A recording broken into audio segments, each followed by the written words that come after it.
ये भी पांव पर पड़ा रहे कि हम भी भाजपा में आ जाए। सुबह तो टांगेंगे भाजपा का झंडा, लेकिन शाम को कांग्रेस का झंडा टांग के कक्काजू के पास पहुंच जाते हैं। यहाँ पर हर पार्टी हर लोग किसान को लूटता है कि भाजपा और कांग्रेस दोनों मौसेरे भाई हैं।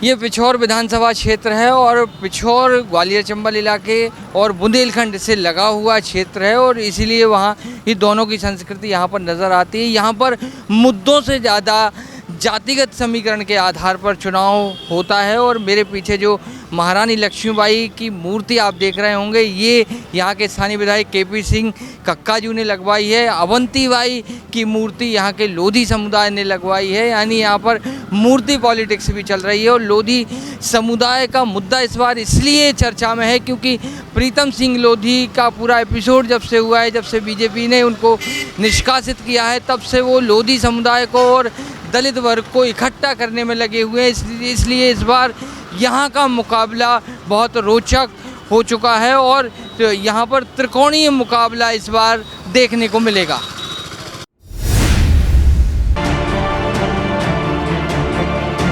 और ये किले से हम यदि पिछोर का सियासी इतिहास देखें तो यहाँ पर जातिगत समीकरण बहुत मायने रखते हैं और जातिगत समीकरणों में हम देखेंगे को लोधी समाज यहाँ सबसे ज़्यादा है।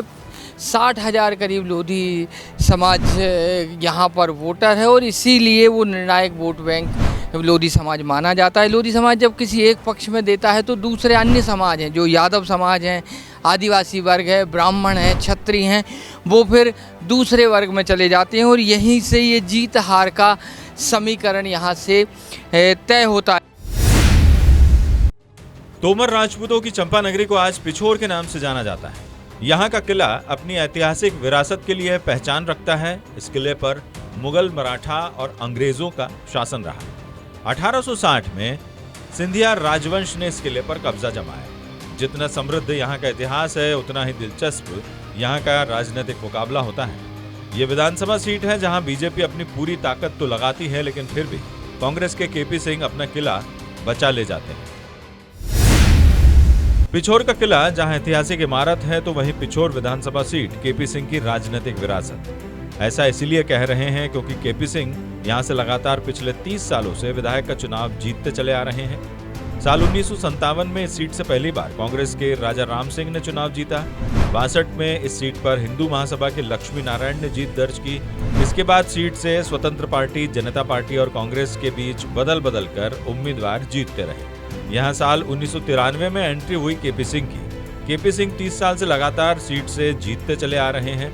इस दौरान उनकी जीत का आंकड़ा कम ज्यादा होता रहा है। 2008 में 26,000 वोटों से जीतने वाले केपी सिंह 2018 में मात्र 2600 वोटों से जीते, लेकिन कांग्रेस में उनका कद हमेशा बढ़ता चला गया। इस कद को कम करने की बीजेपी ने भी कोशिश की, मगर कामयाबी नहीं मिली।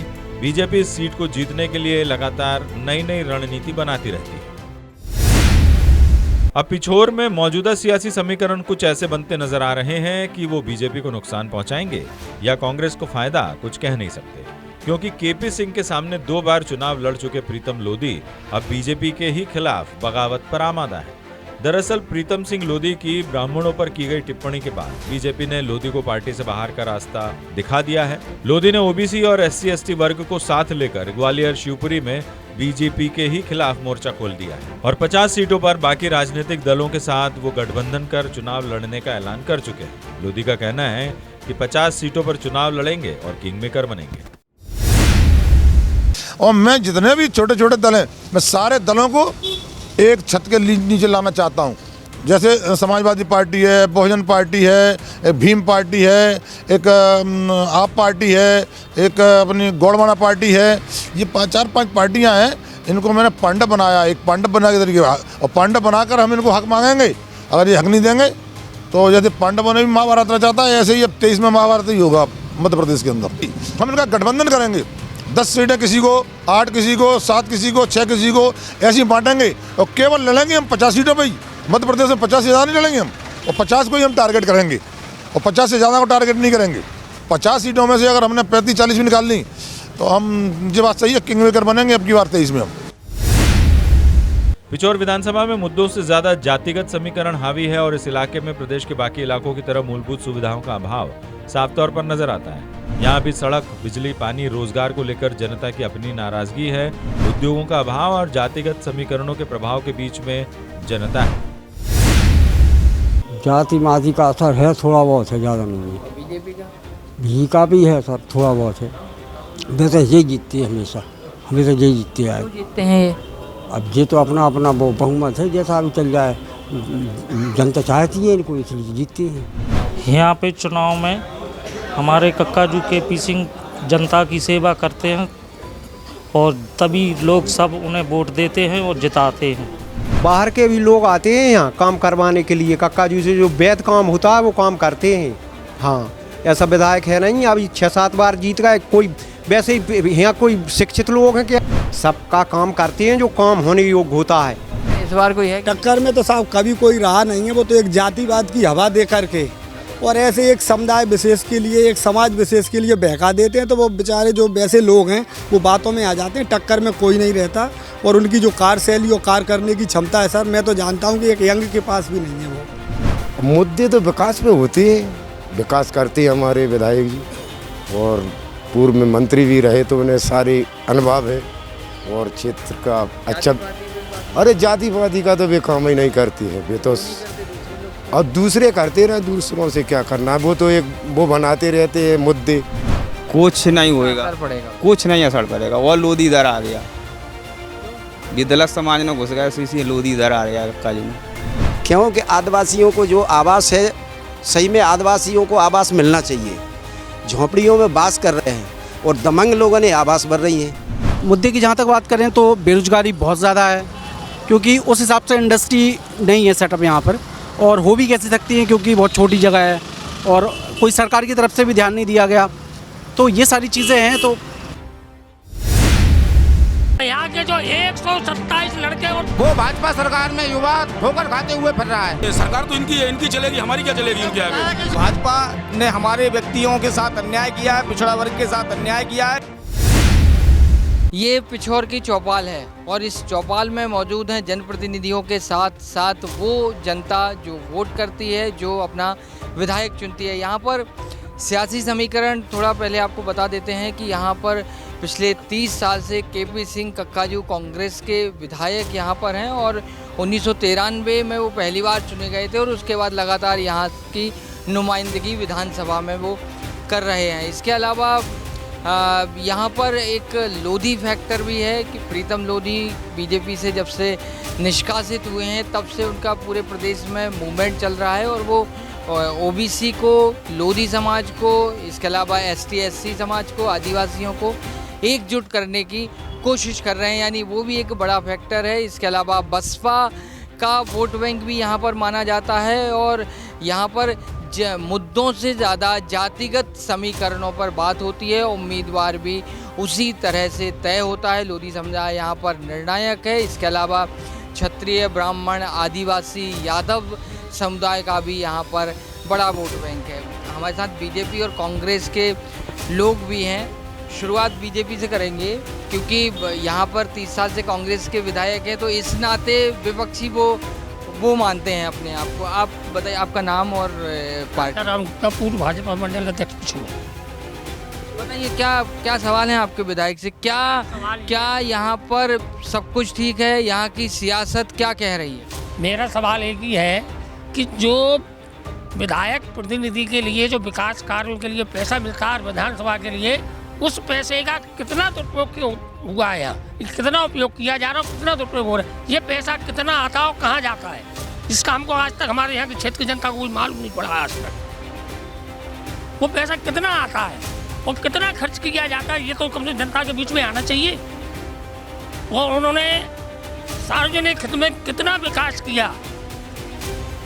भाई अपने लोगों के लिए विकास तो हर नेता करता है, हर विधायक करता है, हर मंत्री करता है, लेकिन जनता के लिए, हित के लिए कितने विकास कार्य किए, इस योजना को तो क्रियान्वित करके बताएं। कहना चाहता हूँ कि विधायक जी किसी विशेष व्यक्ति के पास थोड़ी विधायक निधि का हिसाब देने जाएंगे। जब भी विधायक जी मीटिंग लेते हैं तब उसमें वो चर्चा करते रहते हैं कि अपने ये काम किया, ये काम किया, ये इतने काम किए, और उसमें नाम रोशन तो वो नहीं करते कि काय से किए। ये आते ये लोग अब क्यों आते हैं? आएंगे ही नहीं, आते ही नहीं है उनके पास कभी। तो आपने कभी पूछने की कोशिश ही नहीं की विधायक से कि भाई आपका पैसा कहाँ गया, तो वो क्यों? द्वारा मैंने हर पंचवर्षीय योजना में सवाल जवाब करता हूँ इस बात का, क्या इस क्षेत्र पंचवर्षीय योजना में विधायक निधि का कितना पैसा आता है और वो पैसा किस मद में खर्च किया जाता है? आज तक के इतिहास में 5 साल को छोड़ दो, 25 साल में आज तक जवाब नहीं मिला है। तो लड़के लड़कियां लगवाए थे, वो कहते थे कि तुम्हारे 30 है, मेरे 40 से 70 में तुम लगोगे, 90 वाला नहीं लगेगा। ये किसने करवाया था ये काम? आप देखिए कि इसकी जांच की जाए ईमानदारी से, इसकी ईमानदारी से जांच की जाए तो यहाँ के जो 127 लड़के और 13 लड़कियाँ नॉन ग्रेजुएट है, फर्जी मेरिट की जो है वहाँ लगी हुई है, मेरिट और वहाँ की यूपी की मार्कशीटें लगी हुई है फर्जी, अभी निकाला जाए। कांग्रेस सरकार में इतने युवाओं को रोजगार मिला, वो भाजपा सरकार में युवा ठोकर खाते हुए फिर रहा है। दर की नहीं, सब लोगों को यहाँ ऐसा कोई नहीं हुआ। पिछोर में हर व्यक्ति को रोजगार मिला, हर व्यक्ति की दिग्विजय सिंह सरकार में सबकी नौकरियां मिली हैं। आज उनका सब लोग पिछोर की जनता गुणगान करती है। यहाँ पर साहब विधायक द्वारा झूठे केस ला दिया जाता है, जनता पर झूठे केस ला जाते हैं, परेशान किया जाता है क्या हमको वोट दें। मतलब सबसे प्रक्रिया सबसे ज़्यादा ये है, वोट देते नहीं, जबरदस्ती दिलवा जाते हैं, झूठे केस ला दिए जाते हैं, हर नेट के 302 झूठे मुकदमा चला जाते हैं, जनता को परेशान किया जाता है। और जहाँ विकास हुआ था वहाँ विकास उठा के वहाँ ले गए। सरकार भाजपा की, कांग्रेस कार्यकर्ता इस पे किन पे केस लगवा देते हैं? सरकार तो इनकी है, इनकी चलेगी, हमारी क्या चलेगी उनके आगे? विधायक पावरफुल नहीं है, विधायक क्या करेगा? विधायक क्या करेगा? विधायक तो सबका होता है, विधायक सबका होता है, कोई तथ्य नहीं है। प्रीतम लोधी फैक्टर 100% काम करेगा और तीसरे विकल्प से ही प्रीतम लोधी जी को चुनाव हम लोग लड़ाएंगे और हमारे साथ साथ 50 और सीटों पे चुनाव लड़ाएंगे मध्य प्रदेश में। अभी लोधी वोट बैंक किस तरफ जाता है, अब कहाँ जाएगा? अभी जितने भी चाटुकार टाइप के लोग हैं वो विधायक जी के साथ में जाते थे, अन्य जो सब अच्छे लोग थे वो भाजपा के साथ थे, लेकिन भाजपा ने हमारे व्यक्तियों के साथ अन्याय किया है, पिछड़ा वर्ग के साथ अन्याय किया है, इसलिए हम अपना तीसरा विकल्प तैयार करके 50 सीटों पर चुनाव लड़ेंगे। एक आखिरी सवाल सब लोगों से, यहाँ का सियासी मीटर किस तरफ घूम रहा है, कैसा है जनता का? मेरा माहौल ऐसा लगता है कि कांग्रेस का होगा। इस बार कम से कम कक्काजू साहब जीतेंगे 25,000 वोटों से। अब की बार 25,000 वोट, 50,000 वोट से, 50,000 वोट से। जनता का मूड इस बार भाजपा सरकार को बनाने का मूड है बिल्कुल। बहुत दिन हो गए हैं अन्याय सहते लोग थक चुके हैं। लोग सिंधिया जी तक इतने थक चुके हैं कि उन्होंने भी कांग्रेस को त्याग दिया। अब जब इतना बड़ा लीडर, इनके पास कोई नेता नहीं है और ना छोटे स्तर पे ना बड़े स्तर पे, ये भी पांव पड़ा रहे हैं कि हम भी भाजपा में आ जाएं। 2018 में जो कांग्रेस की सरकार आई थी तो उसमें पिछोर में इतना भ्रष्टाचार देखने को मिला और व्यक्तियों कुछ नहीं, जेल में डालना, यहाँ वहाँ का, मतलब कार्यकर्ता को तोड़ना, भाजपा के कार्यकर्ता को तोड़ना।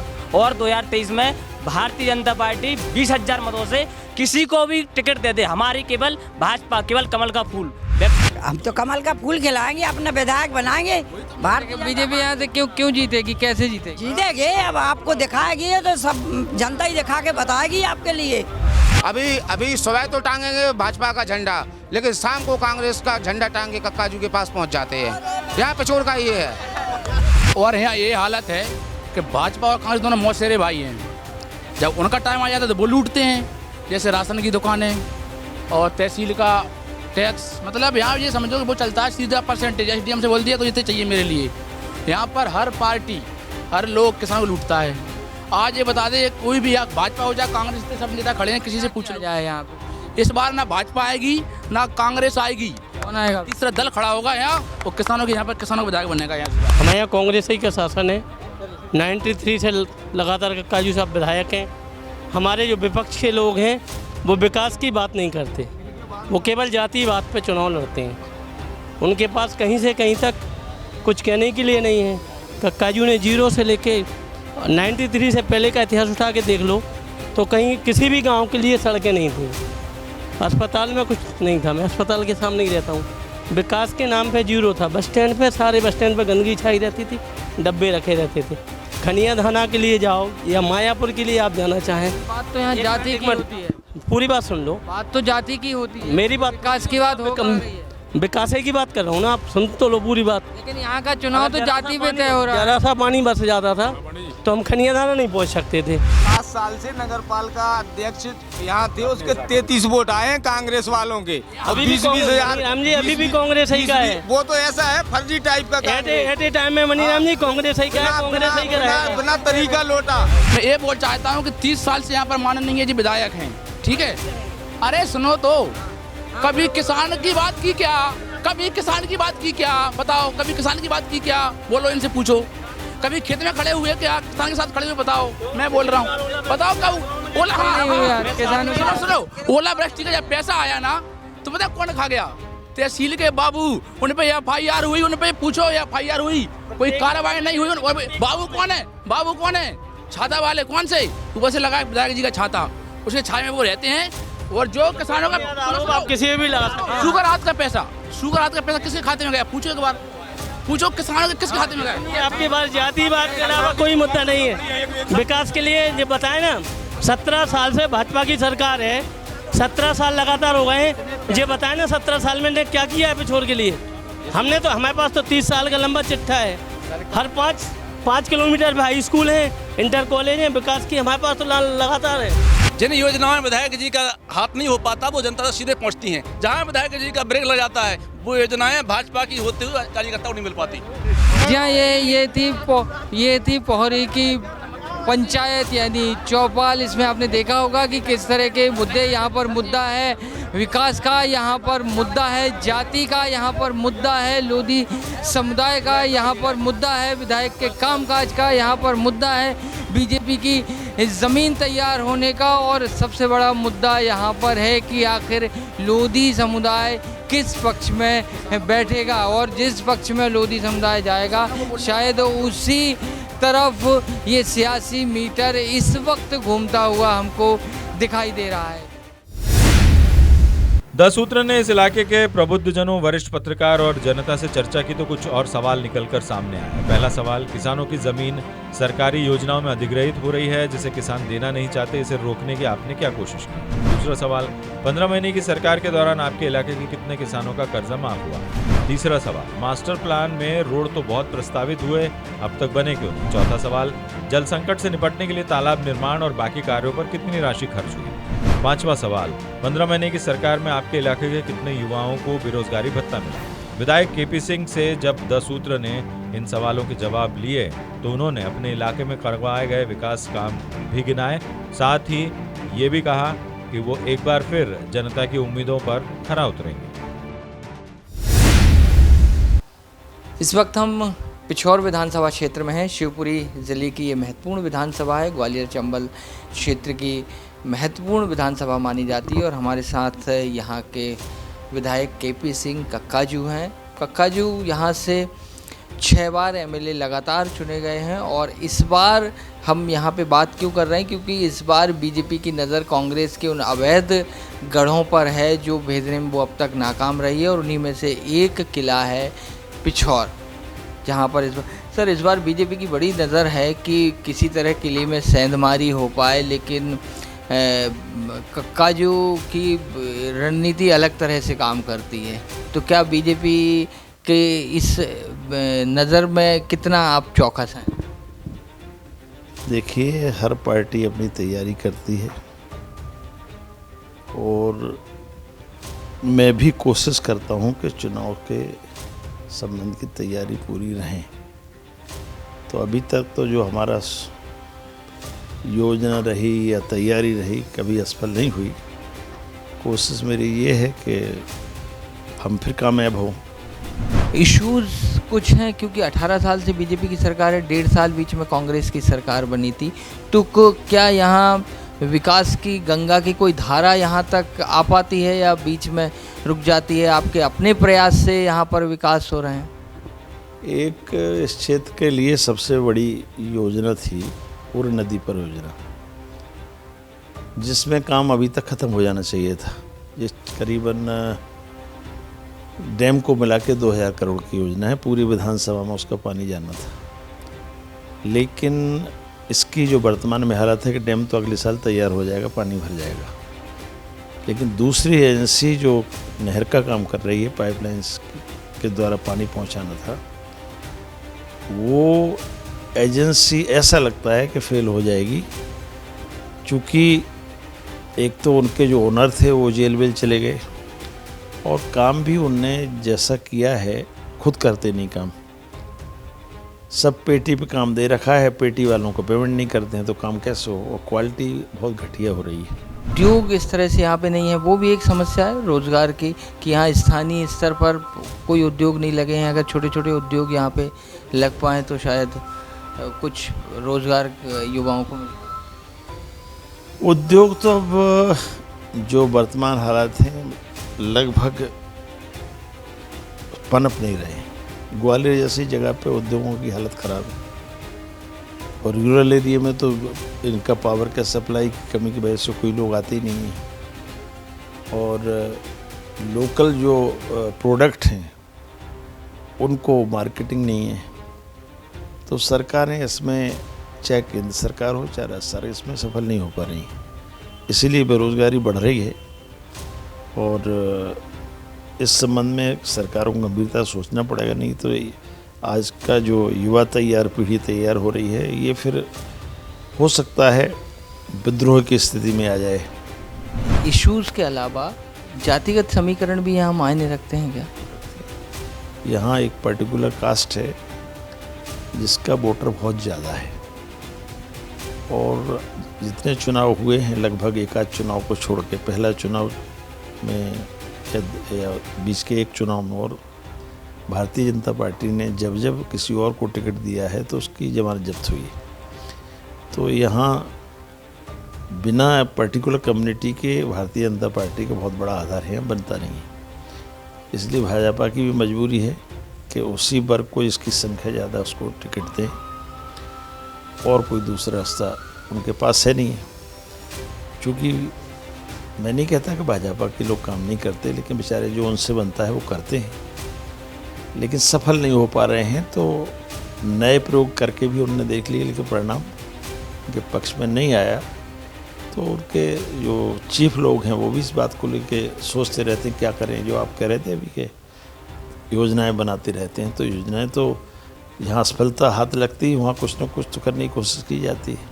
इस बार अब प्रीतम लोधी फैक्टर यहाँ पे काम कर रहा है, क्योंकि वो बीजेपी से बाहर हो गए हैं, तो अब वो खुद ओबीसी और दलित वो संगठन पे काम कर रहे हैं। तो क्या वो कांग्रेस को नुकसान देंगे, कांग्रेस को फ़ायदा पहुंचाएंगे, बीजेपी को डेंट करेंगे? ये क्या समीकरण है प्रीतम लोधी? देखिए, यहाँ किसी व्यक्ति की वजह से कोई वोट नहीं पड़ता है। यहाँ दो तरह का वोट है। एक तो विशेष वर्ग का वोट है जिसकी संख्या ज़्यादा है। दूसरा जो हम लगभग 30 साल होने को अब हो जाएंगे 30 साल, तो मेरे से टूट के जो लोग जाते हैं, नाराज़ होकर जो जाते हैं, दूसरा उसमें वो प्लस होता है। बाकी व्यक्ति को इसमें फैक्टर नहीं। उतने वोट भैया साहब लोधी लड़े थे, उनको मिले, स्वामी लोधी लड़े, उनको ही वही वोट मिला। तो वोट तो वही है, लेकिन अब हमसे कितना नाराज़ होता है। पिछले चुनाव में जो लीड कम हुई है उसका बहुत बड़ा कारण है कि जो हमारा वोटर साथ में था उसमें से कुछ टूटा। तो उसके किसी के आने जाने से सामने कौन होगा इससे फ़र्क नहीं पड़ेगा। फ़र्क पड़ेगा कि हमसे कितने लोग टूटे या नए कितने जुड़े। केपी सिंह जी की सफलता का राज क्या है?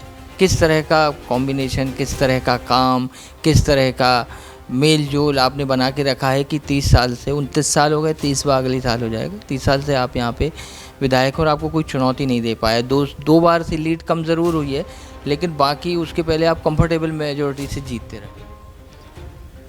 देखिए, मैं तो अपनी ड्यूटी करता हूँ। मुझे जो मेरा मन कहता है कि ये काम करना चाहिए वो करता हूँ और अपने कर्तव्य को ईमानदारी से निर्वाह करता हूँ। बाकी चुनना न चुनना तो मतदाता के हाथ है। अभी तक मतदाता प्रसन्न है तो आ रहे हैं, जिस दिन नाराज हो जाएगा उस दिन नमस्कार हो जाएगी। सर, क्या आप उम्मीद करते हैं कि इस बार, अब पिछली बार तो सिर्फ 15 महीने रह पाए, 2023 में कांग्रेस की सरकार बनेगी? क्या उसकी तरफ माहौल दिखाई देता है? क्या एंटी इनकम्बेंसी का असर आपको नज़र आता है? एंटी इनकम्बेंसी का असर तो हर सरकार पर पड़ता है, और सत्ता किसकी होगी इस बारे में अभी तो कुछ नहीं कहा जा सकता। ये चुनाव के 6 महीने पहले कुछ समझ में आने लगता है। अभी तो लोग जो सोचते हैं कि वो क्यों अभी से मतलब लोगों के सामने प्रकट करें, तो ये इनकम गारंटी इनकम तो हमारे खिलाफ जब एज MLA मेरे खिलाफ हो रही है तो सरकार के खिलाफ तो स्वाभाविक है, सरकार के लिए तो पूरा प्रदेश है। तो जब व्यक्ति के खिलाफ होती है तो फिर जो सरकार होती है उसके खिलाफ भी होती है। अब उसका कितना प्रभाव होता है ये लगभग 6 महीने पहले से एहसास होता है, लेकिन अभी ऐसा लोग मानते हैं कि कांग्रेस की सरकार बन सकती है। इसी तरह से भाजपा वाले मानते हैं कि हम रिपीट हो सकते हैं। अब लेकिन अब संभावनाओं पे दोनों लोग काम करते हैं। अब उस समय क्या होगा, ये तो मतदाता का उस समय जो मानस होगा वैसा होगा। अच्छा सर, क्या मानते हो आप कि पिछली बार जो गलतियां हुई थी वो ना हों, तो किन किन चीज़ों पे कांग्रेस को फोकस करने की ज़रूरत है? क्योंकि अभी 1 साल का समय है, तो अभी वक्त है कांग्रेस के पास कि इन चीज़ों पे हम फोकस करेंगे तो शायद पिछली बार जैसी स्थिति नहीं बनेगी और बेहतर कांग्रेस के पक्ष में माहौल बन पाए। इसके लिए कमलनाथ जी एक सर्वे कराते हैं, और सर्वे के आधार पर उन्होंने हमेशा कोशिश की है कि सर्वे के आधार पर टिकट का आवंटन हो। और ये हकीकत है कि टिकट का आवंटन के ऊपर बहुत सारे निर्णय निर्भर करते हैं।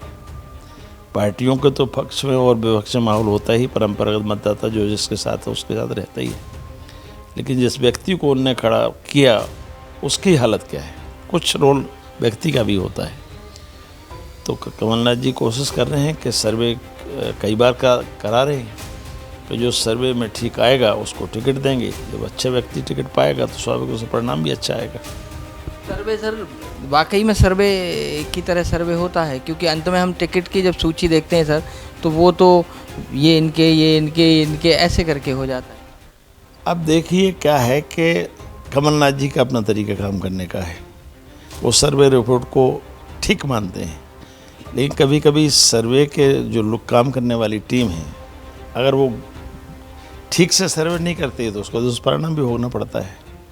तो कोशिश करना चाहिए कि सर्वे के रिपोर्ट जो है उसका भी आधार देखें, साथ में पार्टी के जो लोग हैं उनसे भी सलाह मशवरा होता रहे तो एक समन्वय हो जाता है। क्योंकि सर्वे की टीम कई बार फेल भी हो जाती है, तो इसलिए अब एकदम तो कोई परफेक्ट नहीं बोल सकता। सर, सिंधिया फैक्टर कुछ काम कर रहा है? ये वही क्षेत्र है जो उनके प्रभाव। सिंधिया जी का फैक्टर देखिए, ऐसा तो मैं नहीं मानता कि कोई नेता चाहे एक छोटा सा कार्यकर्ता भी जाता है तो उसका भी कुछ न कुछ नुकसान पार्टी को होता है। और सिंधिया जी तो पिछले, मैं समझता हूँ ये 2-3 साल छोड़ दो, तो उसके पहले तो सिंधिया जी 2002 से जब से चुनाव लड़े तो सर्वे रहे इस रीजन में। तो ऐसा तो नहीं हो सकता है कि उनके जाने से कोई फर्क ही नहीं पड़े। फर्क तो पड़ेगा, अब कितना पड़ेगा, माइनस प्लस क्या होगा, ये उसी समय तय हो पाएगा। आज हम इसको नकार नहीं सकते कि नहीं पड़ेगा। प्रीतम सिंह लोधी का जो पूरा एपिसोड हुआ है उसके बाद भी यहाँ पर जन समुदाय विशेष पर उसका फ़र्क हो सकता है, लेकिन आने वाले समय में कुछ महीनों बाद और तस्वीर साफ़ होगी कि आखिर जनता किस ओर जाती है। क्योंकि उन्होंने खुद ने कहा कि सरकार इतने लंबे समय से है तो एंटी इनकम्बेंसी होगी, जब मेरे खिलाफ एज MLA एंटी इनकम्बेंसी है तो फिर सरकार के खिलाफ तो होगी। कैमरा पर्सन सईद खान के साथ अरुण तिवारी, पिछोर, द सूत्र।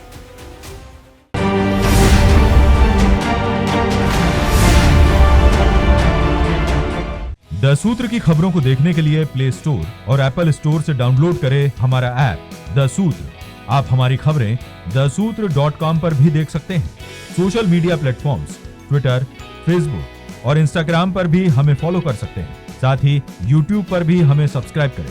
यदि आपकी नहीं हो रही कोई सुनवाई और आपके पास है कोई खबर, तो हमारे व्हाट्सएप नंबर 700 00 24141 पर भेजिए और बनिए हमारे सूत्र।